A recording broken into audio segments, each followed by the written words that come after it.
Hey everybody, welcome to University Title's Commercial Corner. I am your host, Kathleen Doty. I am the Commercial Business Development Rep here. And to my right is my wonderful business partner and our VP of Commercial Services, Romy Jackson. Today we have a really exciting podcast for you. We've got some very special guests. We're thrilled that you can join us. And without further ado, I will let Mr. Jackson introduce our wonderful guests. Thank you, Kathleen. I appreciate that. Ladies, thank you all very much for coming. Thank you, Romy. I'm going to handle the introductions, and then we can kind of get into some questions and answers. For the listeners, we're calling this the Pioneer Women in Commercial Real Estate in San Antonio, Texas. And I think we've got three excellent examples with us today. Carrie Caesar, Cushman Wakefield, known you for many, many years. Kara Tackett with Pape Dawson, who is a new friend, and we had lunch, and I learned more about engineering in that hour and a half than I ever thought I would. And I sure want to hear a little bit about JW Marriott, because that was such a fantastic project, and I know that was one of your babies. Mm-hmm. And then we have Lori Griffith, who has been around not near as long as I have, but she has been the queen of commercial real estate lending in San Antonio for a very long time. We'll leave it at that. She is with Independent Financial, which is a bank here in San Antonio. It is. And Lori, y'all are a full-service bank. We sure are. Everything. Everything. All right, so. Romy, I've got to say something. What? This has just been kind of rolling around in my noggin, but you have a 4-year-old granddaughter? I do. Okay. Very proud of her. Yes. Love her to death. She's sweet. I've seen pictures. Yes. Has Spoiled she? to death. Yeah, spoiled. Most little ones are. Does she ever say when y'all are hanging out and playing the game, one of these things is not like the other? Yes, she has. So you're familiar. Yes. Okay, so Getting the hint. Viewers, I'm getting thrown out, which I think for this conversation and this topic is only the right way to do it. Can I bring y'all anything? Mow your lawn, wash your car, bring you all of the coffee, above. Yeah. anything? Yes. we may absolutely. have you fetch some coffee for us and let the women chat. I know where the bar is. That's right. Now you're That's right. talking. Y'all just That's raise right. your hand. Sounds good. Okay, I'm going to get out of here. It's been a pleasure. Thank you, Thank you, to my Romy. co-host, Thank you, and Romy. we'll catch you on the flip side. Viewers, thank you for joining us today. We're thrilled that you could spend some time with us. This is a topic that is near and dear to my heart. I joined the commercial title scene just under 2 years ago, and I've had the pleasure of getting to know these wonderful ladies via Crew and Rexa and some organizations that I'm very involved with. And I thought I would love to have just a candid conversation with these women who changed the San Antonio commercial real estate arena. And I just want to have a candid conversation about, how they got into this world and what they're seeing now. And anyway, just thrilled to be sitting with you. And so thank you for joining me. So some of these questions and conversations I'm going to direct at all three of you. And so just feel free to just respond as you please. But I'd love to hear a little bit about each of your backgrounds, how long you've been in CRE, and how did you even wind up in this business? So we'll start with you, Carrie, if you don't mind. A little bit about yourself. All right. I kind of got into it by accident. I had taken some undergraduate classes in real estate finance, and they really interested me. And when I graduated, it was in the 80s, and there was a crash. And so anyway, I got married, worked, and decided to go back to grad school. And so I went through the land economics and real estate program at Texas A&M. Mm-hmm. And at that time, it was really geared to commercial appraisal. So when I graduated from that program, I moved to San Antonio, had a baby on graduation day. My goodness, not stressful at all. Not at all. I was married at the time, and my husband was graduating after me. Mm-hmm. And so we thought San Antonio would be a good spot for both of us to get a job. Mm-hmm. So I started in the commercial appraisal side of the business. Okay. And I did that for probably 8 or 9 years here in San Antonio, and then was recruited by a broker from CBRE. Mm-hmm. And that's kind of how it all started. Mm-hmm. He basically said, come on, I want you to partner with me. He lived in Austin. I was here. And we covered the multifamily sales arena. Okay. How long were you a CBRE? About 20 years. Oh my goodness. Wow. Yeah. And so then did you immediately go to Cushman and Wakefield? Yes. And so you've been with them for how long now? 8 years. 8 now. years. Okay. Our entire team Okay. moved over. Fantastic. Mm-hmm. Well, thank you. Miss Kara, your turn. Well, first, thanks for having us, and thanks for calling it the Pioneer. So we feel old, all of us. We're like, wow, okay, yeah, there you go. That was Romy. I said meet the women who changed. For full disclosure, I titled this "Meet the Women," but I think Romy, his best interest was at heart because you truly did create the foundation for women like me. I wouldn't be in this spot if it wasn't for women like you that were courageous and strong and said, you know what, we're getting in here. And so I think for all of us, none of us felt like as we went along the way that we were pioneering or doing something for others to follow. We all only know a path forward. Sure. None of us are look back, regrets. We're all forward-looking people. We're all friends, and so we all know that about each other. Mine, like Carrie, is a total accident. I started out undergrad degree majoring in biology at UT Austin. Our family doctor tried to convince me not to go to medical school. My dad's one of his closest friends did medical malpractice attorney. Everyone's like, don't do this. So you look up and you're almost finished with the degree and you're like, well, what the heck am I going to do if not this? right.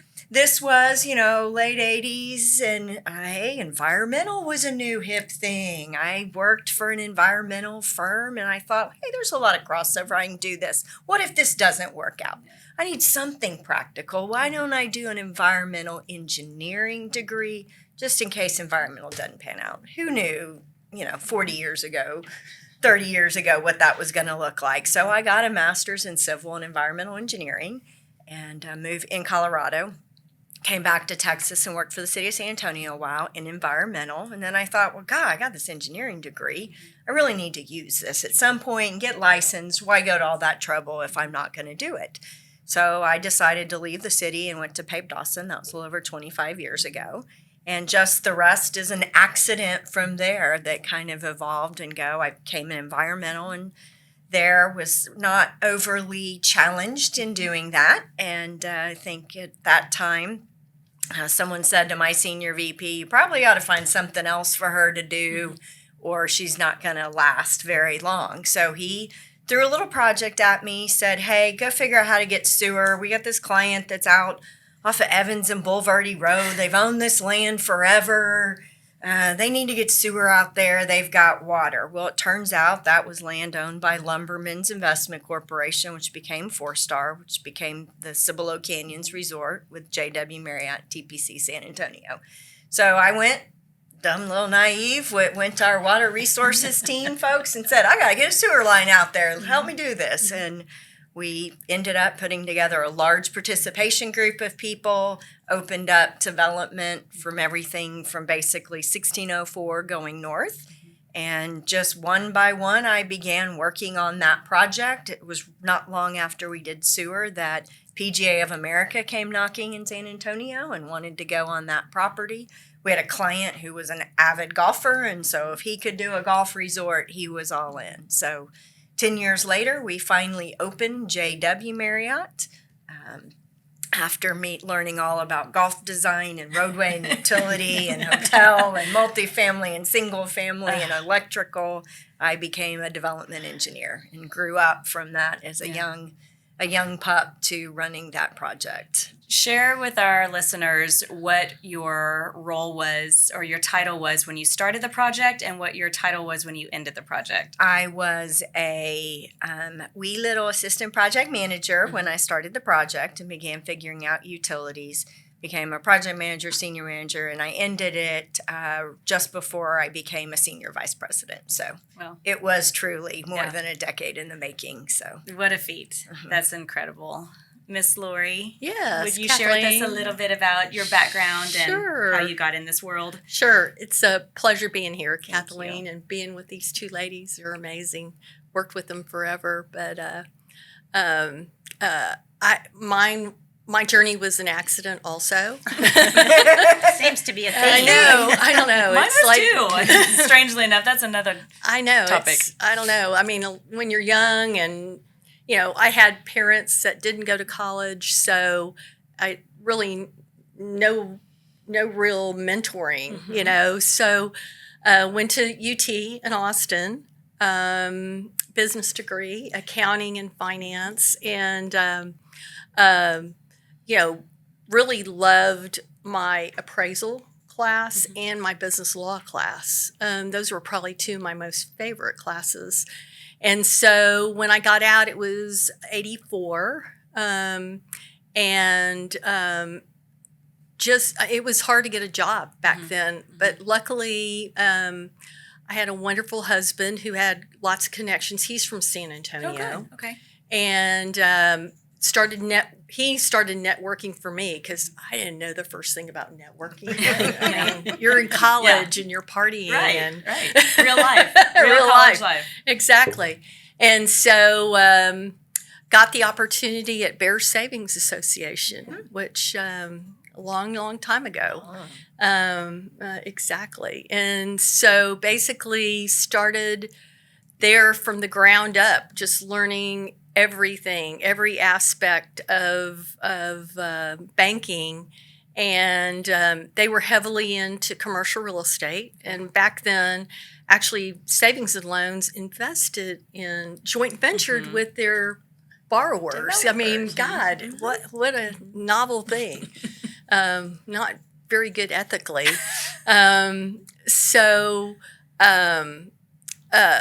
Went through learning everything from the ground up. And then the 80s hit in 85. So it was shortly thereafter. And that's when I say I got my PhD in banking. Sure. Got dipped in the grease, lawsuits, handling bankruptcies, litigation. And that's where I really learned a lot. Sure. I mean, because you're kind of on your own in bankruptcy court with borrowers, working things out, and you're a young pup, and boy, you grow up fast, Trial by fire. Yeah, exactly. And luckily, that gave me a background with workouts to go then to Bonnet Resources, which was a collecting bank for Bank One. Collected a lot of different, commercial and industrial deals and real estate deals. And then after that, did some work with some bank closures. And then had the opportunity at First National Bank of South Texas and actually worked the back room, more of the loan operations and credit side. And then wound up where I wanted to go in the front line. So that's where my love is, really being with taking care of customers. Absolutely. And then good at it. And then got the opportunity to form with a small group of other people to go to Texas Capital Bank and start San Antonio. Was there 22 and a half years. My and goodness. Then got the opportunity at Independent Financial to start here. Yeah. So it's another beginning journey. So That's incredible. I mean, your stories are amazing, and just again, there's a common theme of we accidentally got in, and I love that because you just never know what one day is going to bring and change the course of your life. Now that we know a little bit more about you, I'd love to dig in a little bit deeper and kind of get to the nitty gritty. How was the commercial real estate world for women when you entered the scene? It was different. And now you've got some more meat and potatoes that I want to cover. So, just maybe a few highlights of what your I your think perception and you had to be one of the guys. There were a lot of jokes and whatnot. I think that I probably had to work harder, and you guys probably feel the same way than your male counterparts. Absolutely. I don't think we were taken very seriously or thought that we had enough knowledge to be able to handle our job. I've been mistaken. My partner at work, Todd Mills, and I've been working together my entire career in the brokerage side. And I was mistaken as his assistant many, many times. Mm-hmm. That I wasn't a broker and that I couldn't. I know. Well, can you have your assistant Just take a very care of it? belittling feeling. Yes, I can yes. assume. It was very different. Yeah. It Yeah. was different. Kira, did you feel the same? Yeah, I don't think in engineering it was. I didn't work at a company that was belittling. I didn't really have clients that were, but you were usually the only woman in the room. Sure. And that was in with your clients, with whoever represented them. There weren't really very often other women. Depending on the client in the room, how many times did you tolerate getting called sweetie or baby or honey? Mhm. It was okay from the 75-year-old contractor who wore a Kind. giant hat, and he didn't really mean it to be negative, Right. to those that really didn't know any other way of doing it. You found ways to feel like the boys. You put up with the jokes. You wore pants all the time. We're all wearing pants today, but you dressed less feminine because you already stood out. Right. Which of these things is not like I the was other? That just- was usually it. For us, it's still kind of a joke in our officer meetings. I don't wear blue on Mondays for our corporate meetings because almost all the men are into a blue shirt every morning. And it's just me being stubborn Right. of which of these Right. things is not Right. like And the other. making a statement. And making a statement. Right. So I'll wear purple or Yeah. green. I wear blue all the Yeah. time. It's my favorite I was color. going to say, with your just eyes, don't you wear look it phenomenal. on Mondays. Yeah, I and they understand all that. know it's kind of a running Yeah. joke. But I like That's that. funny. But you just really had to develop a thicker skin. You had to outwork, outshine, not make noise and draw attention and find. My mother always had a career, and she's always said, for women, it's different than men. You're doing the job before you're promoted to the job. Yeah. You have to prove yourself in a different way. And she never. I see some young women who got that advice, and it's like it's a burden to overcome. My mother approached it as it's a fact of life. Yeah. You can fight against it or accept it and excel and just work through it. That was always her philosophy. And so I look at I didn't have a chip on my shoulder. I didn't feel I know them. None of us are that type of person, but you knew it was different. And you knew you had to work through that and you had to prove yourself a little bit more. Yeah. Same thing. Same exact thing.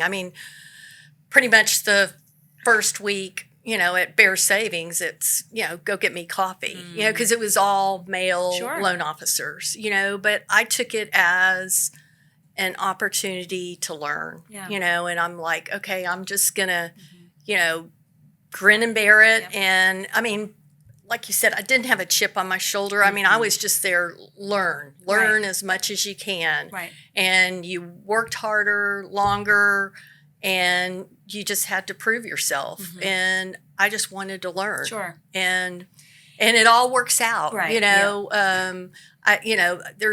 There's a lot more women in lending now, in higher places. But back then there wasn't. Sure. You were back room. Yeah. It was, assistants, or you were in the Secretaries. loan operations. You weren't front facing. Sure. So No, I can understand all of that. And it's just one of those things that I guess at that time you just knew that was what was going to possibly happen. And you just kind of put on your pants and big girl pants and you just do it. And then you learn as much as you can and outshine and outlast and outperform. And that's It's highly respectful. funny you say that. On my desk, and I've probably had it 25 years, is a little napkin, and it's got this caricature on it, and it says, "Put your big girl panties on and deal with it." Yeah. And I framed it, and it's on my desk 'cause- because that's what you have to do. Well, what's the option? What's the alternative? And so, you did what you had to do to get the job done. And that's just very commendable. So another thing that I kind of want to go over and ask is, what obstacles did you face early on? We discussed, kind of having to fetch coffee and things like that. Were there any other obstacles that you encountered early on in your careers? I'm sure that they were there. To be honest, I just didn't think about it. Yeah.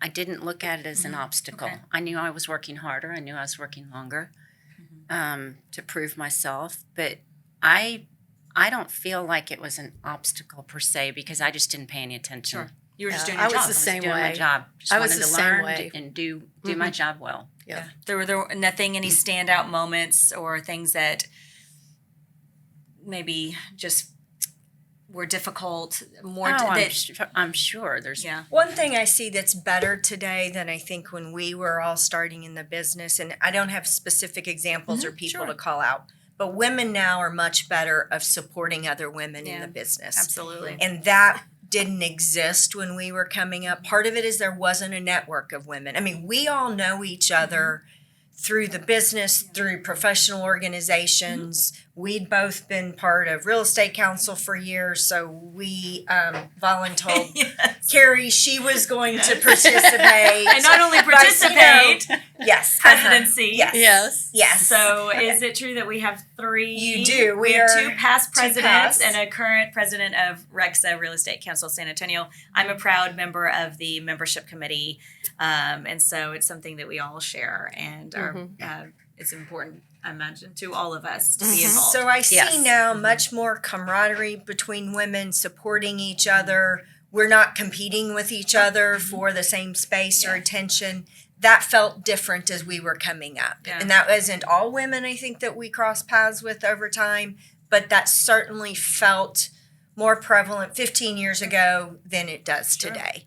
And I think that's been a shift that we've seen over time that is a hurdle. Men don't, and even when men compete with each other, it doesn't have the same connotation as it No, does. sure. with I women understand competing. that. Yeah. And so I think that's evolving, sure. luckily. It's less petty and competitive, and not that women have a tendency to be more petty, but you can see where there would be that competition with that undertone, and I've not felt that, thank goodness, in my career. Well, I've always believed there's enough room at the table for all of us. Absolutely. And none of us got here on our own. Yeah.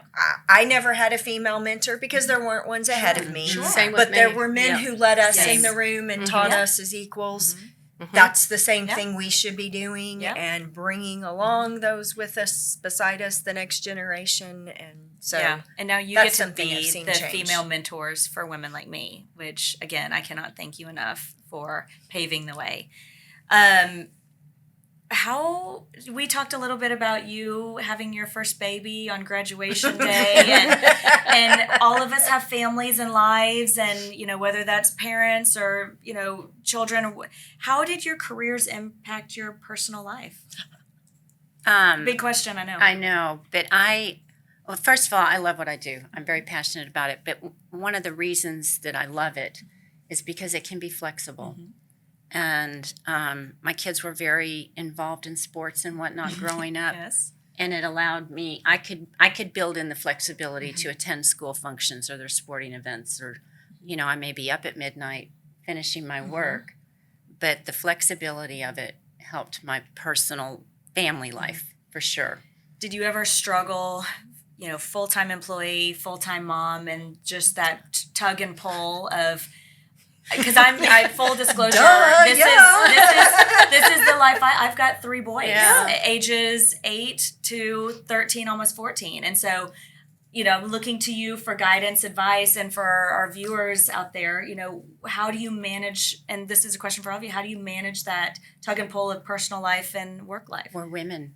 We're tough. supposed to. Well, yeah, we're just supposed, supposed to. to. And I never felt guilty about working, to be honest. I would not be a good stay-at-home mom. It's the hardest thing in the world. I am the same way. I mean, when I had my first son, I was like, okay, this is all good. Have the 6 weeks, but I was like, okay, I'm ready to go back. Sure. Yeah, same. I mean, it just, I don't think know. Our It's kids, looking back on it, I mean, I think for Lori, our kids are about the same age, and I think they look at us with a lot of admiration.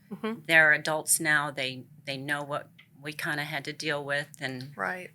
you just manage. Yeah. And that's what women are good at. That they can multitask and they can just manage. Yeah. I mean, like with the sports, I mean, what I did, I mean, I made it a priority. Sure. I mean, it's all about making things a priority, and that was a priority. I mean, because there is only so much time that these kids have to grow up and you be part of that. And and you just say, okay, I'm going to block out that time to be at their practice or be at their football game or be at a, an award event, but you block it out. And then if there's still work to be done, you get it done afterwards, or you come in early, or you just make it work. Sure. Totally. Yeah. But it's important. It's very important. But it is still not easy. No, it's not easy. And I'm not going to say that men, because there are a lot of very involved fathers that are full-time employees, but a lot of the work falls on women. Well, a lot in the household. When my oldest was in, I think, junior high, so I had been working a long time. Got sick, and the school nurse called me and said, "We didn't want to bother Mr. Caesar at work." Okay, but you can bother Mrs. He's going to come take her. Mrs. Caesar's also at work. Yes, Yes. It was just different, Yeah. and it's probably not the same today. Yes, as much probably, so as much. Well, thank you. I know that is, a very common thing amongst, and I even just here in our office with, the ladies here at University Title. A lot of us are either wives and or mothers, and some divorcees, and like myself, where, there's just a lot of juggling and balancing. And some days are easier than others, but yeah, it's a common theme that we all, work around. And I always say, failure is not an option. Exactly right. And, we all have one choice, and that's to, when there's something in front of us, what are we going to do about it? You get to work and you figure it out. Problem solving. Yeah. Yeah. Which we're all good at. That's right. That's what we do. Yeah, that's right. Well, okay, so I've broken down a couple questions that I want to direct at each of you, just so I can get your perspectives. So this question is from Ms. Carey. What positive changes have you seen regarding women in commercial real estate? We've talked a little bit about it, but if there's anything you want to elaborate or add. We don't have to wear pantyhose. Oh, thank goodness. Do you remember those days? Huge. That was bad. Yeah. Hot. South Texas, hot. My mother's rolling over in her grave Yeah. right now with that statement. But yes, But that's a big deal. Yeah. It sounds stupid, but it was a big deal. I But had a boss that You've was dated us. Yeah, Bonnet Resources. You couldn't wear pants. Yes. He required women to wear dresses or skirts. So pantyhose and skirts. So not Every day. allowed for pants. And I'm like, really? But I think just more on the business side, there's women in the room now and decision-making women in the room. Whereas when I used to go into meetings with clients, first of all, there were hardly any female clients, but now there are. Going into presentations, there's women at the table. There's just women everywhere in the industry now, and that was not the case before. Are you asked to fetch coffee anymore? No. Yeah, I like that answer. Yeah. Okay, Miss Lori. Yes. Looking back at your career, Yes. what advice would you give to a young woman that is thinking about entering any facet of commercial real estate? Probably two things of advice I would give them. First is get involved with organizations. Sure. In commercial real estate, the crew, Real Estate Council, ULI, CCIM. It's all about networking and getting to know the people. I didn't do it till later in my career, and I really regret that because I think I would have been so much further along. Sure. But the second thing is the reason why I didn't do that was because I didn't have a mentor. Right. So having somebody pushing you to be involved, that's what's so great about UTSA and their commercial real estate program is you've got Laura and Tony and all the whole professor group. They are getting those students involved immediately, get into these organizations. And, just didn't have that back then. But I did, just like Kara said, with had men mentors, but I think having those mentors early and that have already gone through what we've gone through is really important. Yeah. Well, and I find that interesting because, as you know, Romy, my business partner, he's been in title insurance for 49 years. Mm-hmm. He's focused solely on commercial since 97. And for our team, he's our VP of commercial. So he's there as like a player coach role. If we have a commercial transaction that comes in that's got a little more hair on it, hair on the dog, as we like to say, that just is a little more complex, he's there to teach our escrow team and our assistants, the proper protocols and go back to basics and do it the right way. And for me, he's been instrumental in my career. I've had two mentors in my career. One was Josh Sigmund at Legacy Mutual Mortgage when I entered the real estate world. And then second is Romy. And these two men have been the greatest mentors for me and have, allowed me to branch out. They've never clipped my wings. They've allowed me to learn and grow and let me make a mistake. And if I do, then we have some constructive criticism. Yeah. But they're also there to encourage me and guide me so that I can be successful. And when I was hired to be the business development rep here on the commercial side, Romy sat down in my office with me on day one. And he said, look, I've been in this industry a long, long time. And the best advice I can give you is join Crew today, like first thing. And this is where you're going to network. This is where you're going to meet the women that make the decisions and that are the true players in the San Antonio CRE world. And step two is join REXA, Real Estate Council San Antonio. He said, do not join a committee. It's going to be a time suck.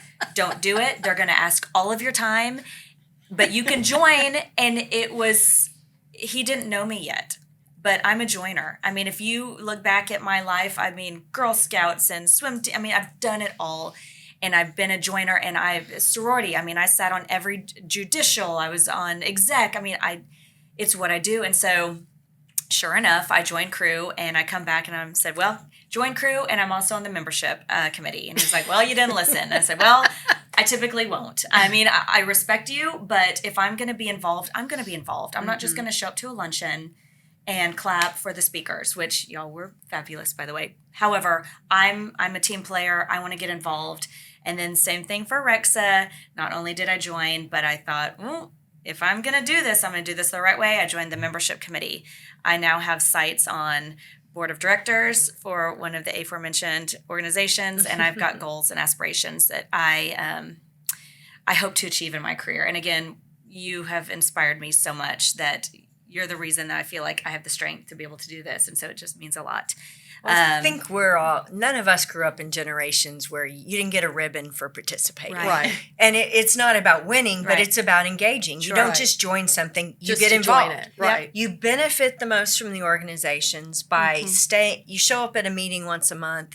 That's great. You got a lunch, Sure. you got a breakfast, Sure. you heard a speaker. Yeah. But you're not really learning and advancing and networking. And so that is don't just join, get involved. Yeah. Work into a leadership Yep. role. Be visible, be active, Sure. be participating, because you get back more than you give in every sense of the word. So Yeah. Yeah. So, Miss Kara, this question is for you, and this is a doozy, so forgive. What? thank you. Yeah, I saved this one just for you.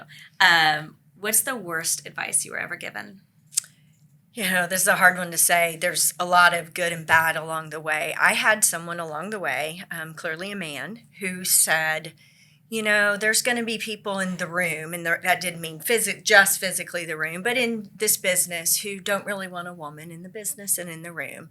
So outside of this, be yourself. People love you. That's wonderful. But in that setting, in the room, in the business, you need to tone down and fit in a little bit more. Well, silly thing. One of the things that I am nothing but genuine. I am me 24/7. They both laugh. Asking me to tone down, asking me to not be true to who I am is just not who I am. Sure. And I think that the reality is I never was blatant, this is my way, or I'm a woman or different. But, you have to be true to yourself. Sure. And you're second guessing yourself along the way. You don't need to let other people reinforce that message in your head. And you have to be true to yourself. Find the network around you that supports you, that believes in you as you, not asking you to be someone you aren't. And kind of working your way through all of that. No, I love that. I mean, if you can't be you, then what's the point? Right. You know, like, we are strong, we're smart, we're confident, we can do this. We are just as capable as men. Why do we have to downplay our personalities when we can get the job done just as well? Right. What were So- you doing, Kara? Being me. I love it. Good. I love that. I was just imagining. I was I imagining can't her. believe somebody had the guts to ask Yeah. you to tone down. I always say I'm a lot. I know I'm a lot. I'm loud and I'm a big personality, but again, it's just we're passionate. We're passionate about what we do. And if we weren't passionate, we wouldn't be here. Correct. We wouldn't be at the table. And I'm an enormous team player. Yeah. It is not a passion about me. Right. I'm a passion. I'm not a I. I'm a we. Yeah. I'm the team always. I never go advocate for myself. I advocate for the team, the Yeah. project, the client, Sure. and that avenue. And I just do it with gusto. I love it. I love it. I like spunk. I like a little feisty. I love a little fire. I mean, I think, again, it's just that passion within us to do our jobs well. And whether that's personal lives, work lives, and then meshing those together, it's just important. So I've got a question for everyone. What are you most proud of thus far in your career? Surviving. Yeah. I don't mean that like to sound as a negative. It's surviving and doing well. Yeah, I mean, we've- there's yeah. not one award or one. Like a project or a deal that was just exhausting, lasted years? I have a couple of those right now. Yeah. So, like Rami brought up JW Marriott Yes. for me, and that whole project, Cibolo Canyons Sure. Resort Community, the hotel, the golf. I learned through that because I represented the master developer, the residential, the golf, the hotel owner, because Marriott doesn't own the hotel, Right. and them as the operator. So I would go to meetings, and it would be all of those parties and all of their attorneys and all of their team members, and I'm the one engineer. I learned I could survive anything in the professional world after making it through that. I had days where I'm not sure I would, but I learned to kind of fight, advocate for myself, for projects, find a voice. Because I did start as someone that I didn't know anything when I started it. I really didn't, and grew into the role. And so it was one that I can still tell you the project numbers and what we did where and how. I now run our water resources group, and we're actually doing a sewer line parallel to replace the one I my did all those gosh. years ago. And so I started telling the team members, we bored under this dam, we did this. And he's looking at me like, you don't do design. How do you know this? Because once ago I I did. did. Full circle. And so it's been, that was the one. But there's so many things along the way, I think, that we all have as a big milestone. Sure. What we learn. Yeah, I think overall, I mean, probably all of us, I mean, making our customers successful. I mean, that's what brings me joy and what makes me feel so good every day going to work, and I love it. Probably another thing, which all of us have done, is mentoring young people. I mean, that's, you get to a portion of your career where you're like, okay, achieved all these milestones. It's all great and good, but now it's time to get back. Yes. And Yeah. it makes you feel so good. Yes. I love It that. makes you feel really good. I love that. And I'll say that, I mean, I'm proud of the reputation that I have been able to build and maintain, because that means a lot to me. Because a lot of people can't say that. A lot of people can't say that, and I think that's very important to have a good reputation, especially in this business. It's- But- And in San Antonio. It's a 'cause small, big town. Yeah. It's Or small, big town. It's a big, small town. Yeah. I said that backwards. But yeah, I mean, you can't really make a false move because everybody will know and people talk. And so you have to kind of hold yourself to a higher standard and be proud of having that reputation where I know that when your name is mentioned, you're on a pedestal. I mean, all three of you, but like, especially our Thank current you, president of Rexa. I mean, there's a lot of reverence that comes with your name, and all three of you, and so that is why I was so honored for you to be able to come sit with me today and join and have this conversation about, when you got started and what you've accomplished in your careers, because it is just beyond impressive. I have a little silly question that I like to ask our guests at the end of our podcast, and so please forgive. But without further ado, San Antonio is a culturally rich city. I would say that breakfast tacos really kind of unify a lot of us, and there are so many different places and so many different varieties. Do you or your families have a favorite place to get your breakfast tacos here in town? I like Taco House on San Pedro. Okay. Is there anything in particular that you order? It's your go-to. Migas. Migas. Okay. All right.